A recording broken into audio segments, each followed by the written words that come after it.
conversation today about something Jonathan and I fight about regularly. Do you do responsive design or you do native app? Well, you do both, okay? And it's this Twitter war that has caused this rivalry between native versus responsive design. It's obvious that native apps are necessary. They're your scalpel, whereas responsive design is your broadsword. When you want reach, go responsive because people are conducting mobile searches and it increases your findability on mobile browsers. Yes. When you want to optimize your tactics to a specific platform, take advantage of the camera or the GPS capabilities of your phone, then you need a native app. And you need both. There's no either or. In my experience, to be honest with you, responsive web design sites are painful. When I see actual in-market implementations of responsive, they're terrible. It's in its infancy, Mark. Okay, it's in its infancy, but I mean, It's going to get better. Well, it's got to get better. Consider you're a mom and pop shop. You don't have that brand awareness.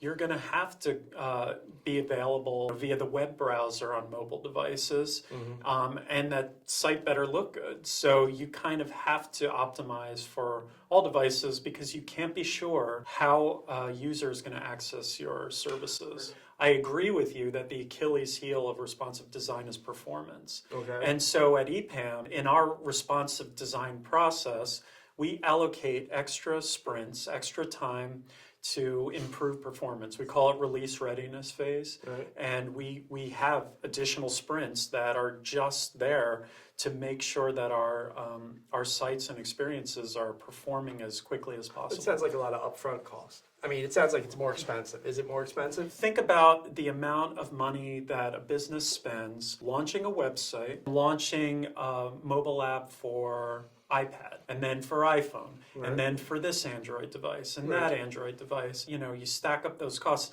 I bet you it's not as expensive as creating one code base that works across the same number of devices. Your corporate website has to reach the largest number of consumers. You know, it's your broadcast medium to say, hey, this is who we are. It's our mission statement. It's your billboard, right?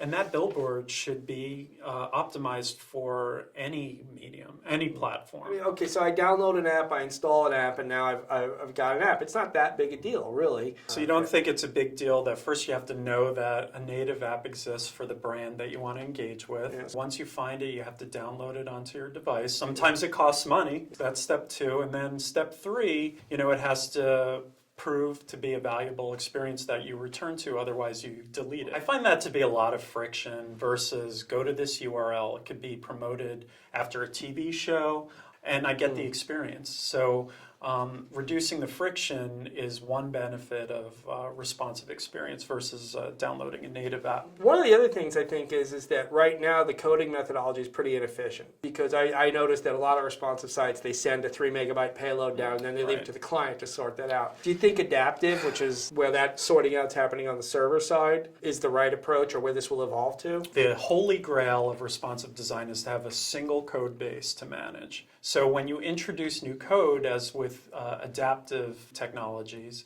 where you're detecting a device and redirecting a user to another set of code, I think that's less efficient than having a single code base to manage. What you do is you take a software-like approach to your interface development process, prototype, test, and never ever stop innovating in the interface. That's right.